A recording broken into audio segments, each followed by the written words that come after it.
InDesign uses linked graphics for two main reasons. First of all, it keeps the file size small for the InDesign document. Second, it means that any file placed into an InDesign document can be updated in its origination application, such as Photoshop or Illustrator. Updating the linked file will then update the file inside InDesign. When you select a file in a document that is linked, you will see a small link icon in the top left-hand corner. That indicates that you have a linked graphic.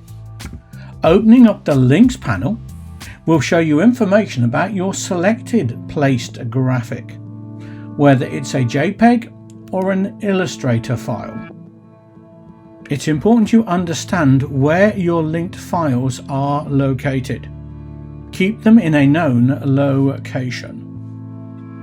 Do not move or rename these files from this location, otherwise you will lose the link between your InDesign document and your original file, and you will have a file error.